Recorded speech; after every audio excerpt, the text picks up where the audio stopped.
Topic है mobile ad hoc network, that is called as MANET routing protocol. So ये mobile ad hoc network है, उसमें routing protocol कितने type के हैं। तो पहला टाइप है प्रोएक्टिव राउटिंग प्रोटोकॉल, सेकेंड है रिएक्टिव राउटिंग प्रोटोकॉल, थर्ड है hybrid routing protocol. Proactive routing protocol में एक टाइप है, there are many types but जो इम्पोर्टेंट है वही हमने आज इस लेक्चर के लिए लिए हैं। Okay, destination sequence distance vector protocol, okay, that is DSDV। Reactive के दो टाइप है, dynamic source routing protocol DSR, then ad hoc on demand vector routing protocol AODV। Hybrid routing protocol का एक एग्जांपल देखेंगे, zone routing protocol ZRP। So in general ये जो mobile ad hoc network है उसके तीन टाइप है और तीन में there are many types also, इसमें भी प्रोएक्टिव में भी और दूसरे टाइप्स है, लेकिन ये सारे ये जो हमने यहाँ पे टाइप्स लिए, रिएक्टिव के दो टाइप्स, हाइब्रिड के वन टाइप, ये बहुत इंपॉर्टेंट है। आज के लेक्चर में हम ये पूरे डिस्कस करने वाले हैं। ओके, सो फर्स्ट क्या है, प्रोएक्टिव राउटिंग प्रोटोकॉल, बरोबर है। प्रोएक्टिव राउटिंग प्रोटोकॉल किसको बोलते हैं, किसे बोलते हैं? It's also known as table driven routing protocol, यानी कि जहां पे जिस राउटिंग में राउटर टेबल मेंटेन करता है, एक टेबल रहता है उसमें कि how much is the distance from the near one router, that is table जो रहता है उसको टेबल ड्रिवन राउटिंग प्रोटोकॉल बोलते हैं। Each mobile node maintain a separate routing table which contain the information of all the destination. Suppose हम example लेंगे A का, so A will be connected to the directly to the B, A is directly connected to the C. So इसका distance है, suppose ये is nothing but the cost है, रहता है कि it may represent the distance between these two one in the form of R or in the form of distance in kilometer. Okay, so ये हमने इस example के लिए 1 लिया है। ओके, सो अगर ये डायरेक्टली कनेक्टेड तो ए को ये मालूम रहता है कि B is directly connected with the cost of 1, A is directly connected to the C with the cost of C, लेकिन 1, लेकिन ए डायरेक्ट डी से कनेक्टेड नहीं है, C through it is connected to the A, so it is indirectly. Okay, so ये proactive routing protocol में देखो, ये ए जो राउटर है it is directly connected to the B with the having how much is the distance, cost is 1, A is directly connected to the C with the help of cost 1, but A is not directly connected to the D, तो यहाँ पे हम पहले infinity लिखेंगे, आया समझ में? Same like this one, A is connected to C is connected to the A with the help of cost 1, C is directly connected to the D with the help of cost 1, but C is not directly connected to the B, that is why it is infinity. Understood? Now वैसे भी ए का table है, ए just connected ए को है, sorry B एक connected है A को, then C and D is not directly connected, that is why it is written as infinity. Understood? उसके साथ उसके जैसा ही डी है, D is connected only to C, A और बी उसके लिए इन्फिनाइट है। ओके, तो नेक्स्ट लेवल में होता क्या है कि हमें ये काउंट करना है कि इंफिनिटी की एग्जैक्ट वैल्यू कितनी है, अगर वो डिसाइड करना है हमें, तो देखो ए क्या करता है, ये जो ए का टेबल है, ये ए का टेबल वो नियर बाय स्टेशन को शेयर करता है, जैसे B1 C1 और D इज इंफिनिटी, तो that will be given to the B also and also C also because they are nearby station.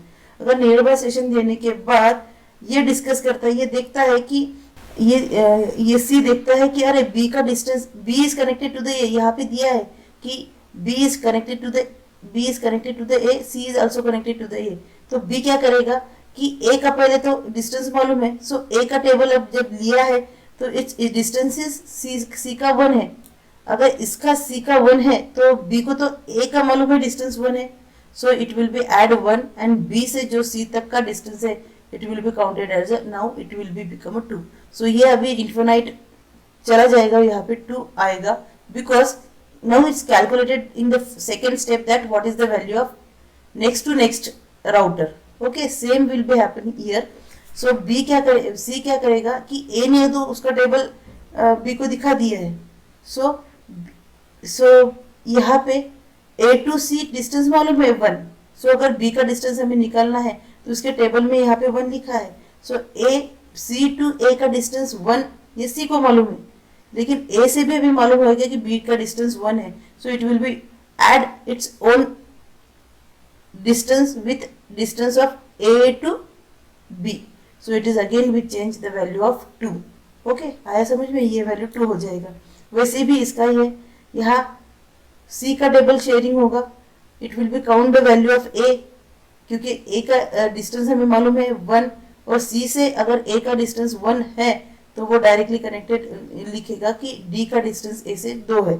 So likewise 1 by 1 value will B vanishes and in the form of infinity. जो infinity की value दी थी उसकी एक specific value हमें मिलती है. हर station के बाद वो राउटिंग टेबल अपडेट होता है. नेक्स्ट लेवल में क्या हो जाएगा, finally A will calculate the distance from A to B, A to C. So C है अभी ए और डी का डिस्टेंस तो पहले हमने फाइनाइट लिखा था, देखो यहाँ पे है ना. लेकिन जब सी का टेबल शेयर करने के बाद ए को मालूम होता है कि ए टू सी तो 1 है, तो सी से अगर डी का डिस्टेंस कितना है ये हमें कैलकुलेट हो जाएगा. सो ए से डी का डिस्टेंस प्लस ये 1 कैलकुलेट होने के बाद ए को भी समझ में आता है कि how much is the distance from A to C. So likewise थोड़ी देर के बाद इन्फिनिटी सारे चले जाएंगे और final value will be displayed on the table. So likewise this is because एक टेबल है, अपडेट करता रहता है, लास्ट में all the values to be given, that is why it is a table driven. Understood. Now coming to the next one. ये क्या है, reactive routing protocol. Okay, this is also known as on demand. पहले वाला जो है proactive था और वो टेबल, हर एक राउटर के पास उसका टेबल रहता है और वो हमेशा अपडेट करके रहता है. सेकेंड जो टाइप है ना reactive routing protocol, this is known as on demand routing protocol. On demand यानी कि जब जरूरत है तभी वो राउटर प्रोटोकॉल अपडेट होगा. Okay, in this type of router the route is discovered only when it is to be needed, है ना, जब जरूरत है तभी रूट डिस्कवर होगा. सो रिएक्टिव के हमने 2 देखने वाले हैं example, dynamic source routing protocol DSR and adopt on demand vector routing protocol AODV. Okay, तो यहाँ पे देखो, पहले देखेंगे डायनामिक सोर्स राउटिंग प्रोटोकॉल. तो ये हमने एग्जांपल लिया है. ये एग्जांपल में क्या होता है कि suppose this one is the example, all these are router. यहाँ पे हर एक के पास एक यूनिक आईडी रहता है, हर एक राउटर का एक यूनिक आईडी रहता है. सोर्स कौन सा है वो फिक्स होता है कि सपोज हमारे यहाँ पे हमने लिया है कि A is the source and E is हमारा डेस्टिनेशन है. ओके, तो whenever A send the signal, तो फर्स्ट ऑफ ऑल वो रूट डिस्कवर करेगा कि रूट कौन कौन सा है A से E तक जाने के लिए. तो जो टेबल रहता है उसके पास, ए के पास, ये जस्ट लाइक द सपोज ये हमारा टेबल है, उसमें ए की वैल्यू एक यूनिक कोड रहेगा. यहाँ पे हमने 1 लिखा है, यू कैन राइट एनी 1. जैसे हमारा रोल नंबर रहता है, हमारा PRN नंबर रहता है. सो हर एक का एक इंडिविजुअल PRN नंबर रहता है. तो ये रोल नंबर, ये PRN नंबर वो पहले डिस्प्ले होगा, unique ID. Then which one is the source and which one is the destination when starting from the source. तो source क्या करेगा, ये जो values है that will be sent to the B. So B को send करेगा as it is. Okay. So B के पास अब आया कि यूनिक कोड 1 है, A source है, E destination है, और now it will be add 1 box again. B अब A से B का डिस्टेंस यहाँ तक आ गया है. अंडरस्टूड. वैसे ही ये A से हम C तक जाने वाले हैं, बराबर. सो A से C तक C के पास जब आएगा तो यहाँ पे यूनिक कोड होगा, सोर्स की वैल्यू होगी, सोर्स का नंबर होगा, नेम होगा, डेस्टिनेशन का नेम होगा, और कहाँ से आया है, ए से सी तक आया है। उसके बाद अब देखो, अब डी के पास आएगा, अगर यहाँ से आएगा बी आया, अब डी आ गया, तो 1 ए था, फिर बी था, अब डी के पास आने के बाद डी भी इसमें इन्वॉल्व हो जाएगा। उसके बाद देखो यहाँ से जो मैसेज आएगा it will coming to the C, C के बाद क्या आएगा, 1 ए बी था, सी था, डी सॉरी ए था, बी था, डी था, अब सी इंक्लूड हुआ। ओके, सी के बाद ये ई आएगा। So unique ID, source, destination, A था, B, C sorry D, E और ई यहाँ डेस्टिनेशन आ गया, बराबर है। और यहाँ से जब आता है तो सी तक तो हमने आए ना। उसके बाद ये 1 ए था, सी था और ई था। It means that source to destination जाने के लिए जितने भी पाथ अवेलेबल होते हैं, मैक्सिमम जितने भी पाथ अवेलेबल रहते हैं, it will be send signal from each of the direction. उसके बाद क्या होता है कि जो हमारा डेस्टिनेशन है वो काउंट करेगा जितने भी यहाँ से जाने वाले आने वाले सारे मैसेजेस है उसमें शॉर्टेस्ट पाथ कौन सा है। So it will be take suppose this one is the shortest path, तो ये सिग्नल जैसे जैसे जैसे ई से सी तक जाएगा, सी के बाद ए को जाएगा, देन ये E to A is the shortest distance and it will be send the request again back to the same way which one is the shortest distance and informing to the A this is the route is to be final. So route request from A to E. How to send from A to E? So lot many numbers, यहाँ पे हमने दो ही देखे हैं। ये necessary नहीं है कि हर टाइम दो ही हमें पाथ मिलेंगे, और ज़्यादा भी पाथ मिल सकते हैं। उसके बाद it will be find out the which one is the shortest path, and from this shortest path destination will send the acknowledgement towards the source, and then source will be send that first of all means A will send the then all the messages through only shortest path to the E. Understood?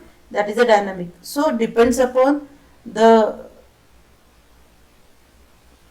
route, means shortest route the signal will be sent from source to destination, that is dynamic source routing. Okay, उसके बाद देखेंगे dynamic source routing का दूसरा जो example हमने देखा था।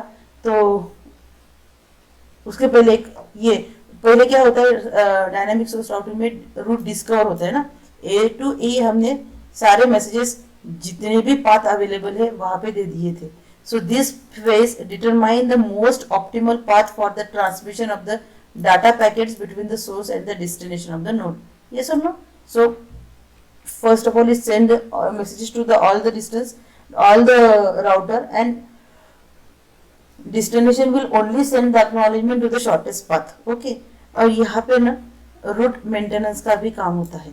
तो phase perform the maintenance work at the router at the as the topology in the mobile adapt network in dynamic in nature, as there is a many cases in link many cases of link breakage resulting in the network failure between the mobile nodes, है ना।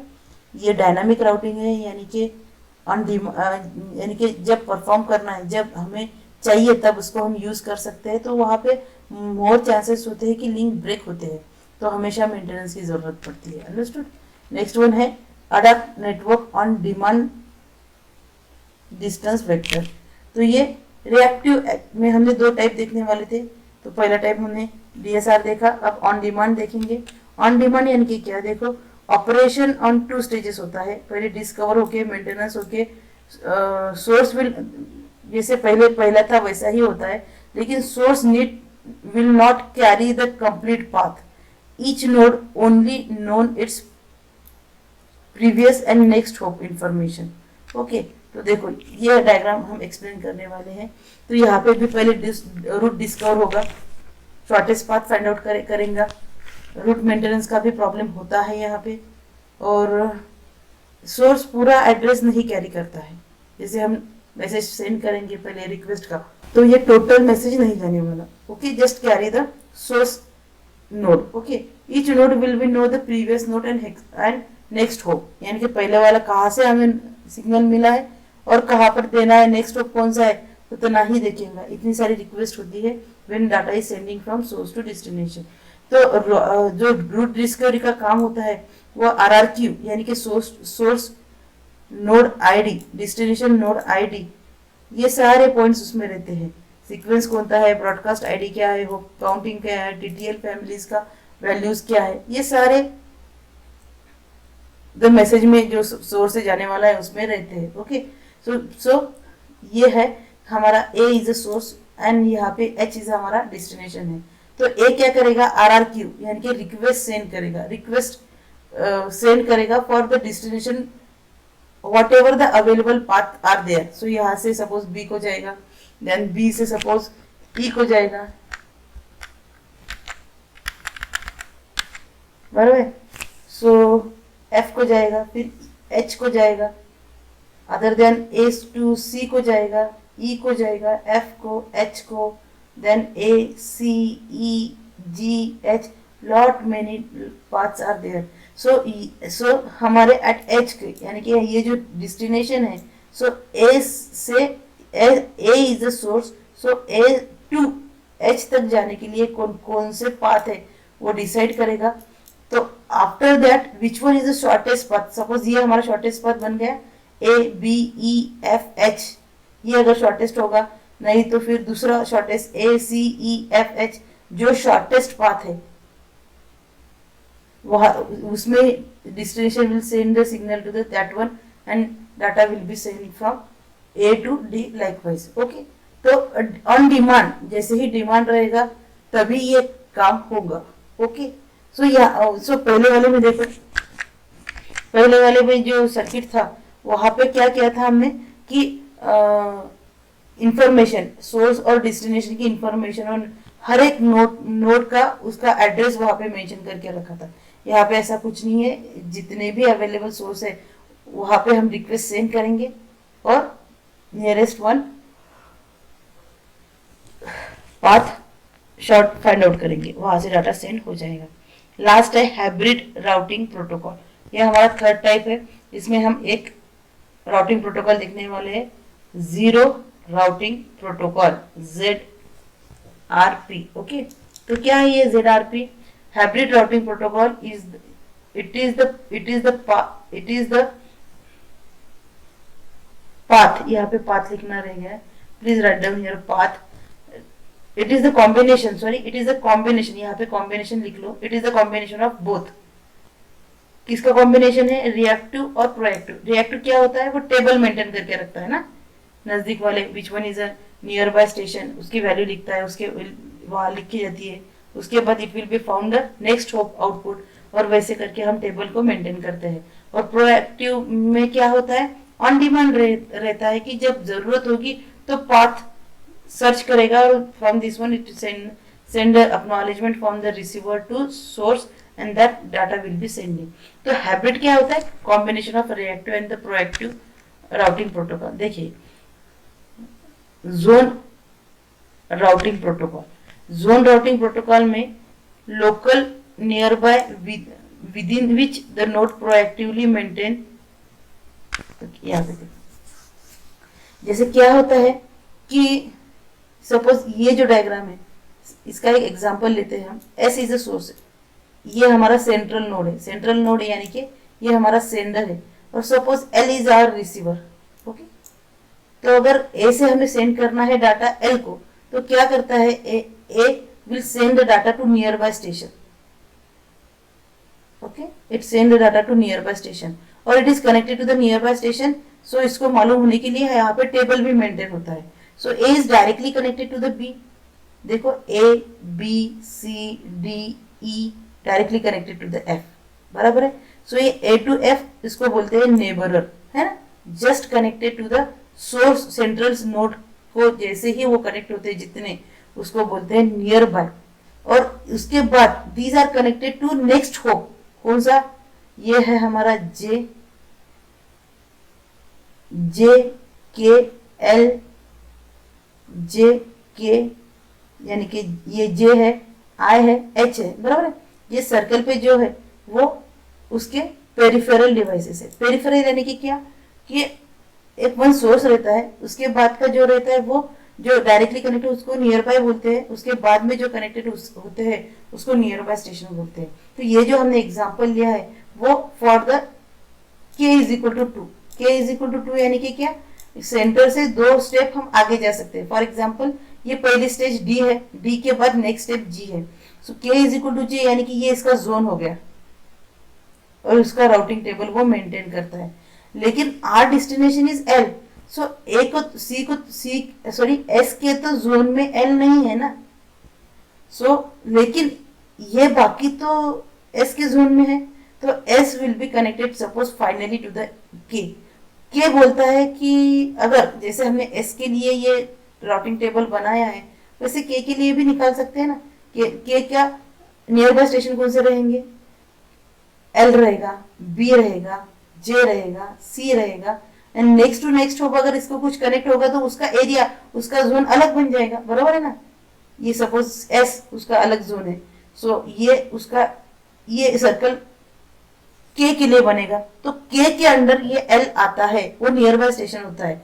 सो C will be intermediate to the S is that the L that is the receiver in the region of K।